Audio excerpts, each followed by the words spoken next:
लग्नाचे दागिने म्हणजे श्रीमंत पेशवाई दागिने. नाशिकचे सुप्रसिद्ध सराफ मयूर अलंकार सराफ. ताज्या बातम्यांसाठी नाशिक न्यूजच्या YouTube चॅनलला सबस्क्राईब करा आणि बेल आयकॉनला प्रेस करा.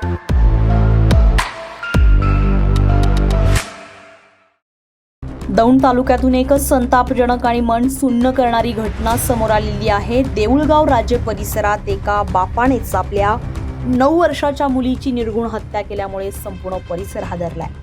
दौंड तालुक्याच्या पूर्व भागातील देऊळगाव राज्य येथील हडगळे वस्तीमध्ये ही धक्कादायक घटना घडली आहे. आरोपी शांताराम चव्हाण वय वर्ष 33 यानं आपल्या 9 वर्षाच्या मुलीचा अमानुष पद्धतीने खून केलाय. प्राथमिक माहितीनुसार शाळेच्या निकालातील क्रमांकावरून झालेल्या वादातून हा प्रकार घडलाय.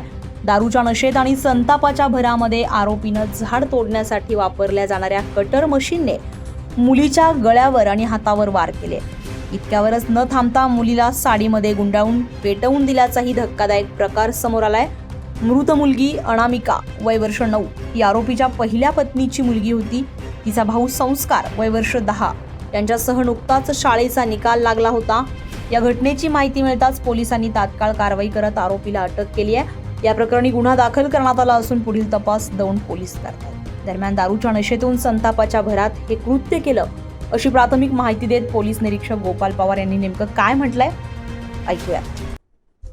काल दिनांक 4/5/2026 रोजी आम्ही पोलीस ठाण्यात असताना एक अशी माहिती मिळाली की इसम नामे शांताराम दुर्योधन चव्हाण यांनी स्वतःच्या मुलीला मारून गळ्यावरून त्यांनी ते लाकड कापायचा तो कटर फिरवून तिला राहत्या घरातच जाळून मारले अशी माहिती प्राप्त झाली. आणि सदर माहितीची खातरजमा करायसाठी आम्ही स्टाफसह सदर ठिकाणी जाऊन पाहणी केली असता सदर मुलीचा त्या ठिकाणी अर्धवट जाळलेला मृतदेह त्या ठिकाणी मिळून आला. सदरचा मृतदेह आम्ही पोलिसांनी पंचनामा करून ताब्यात घेतलेला आहे.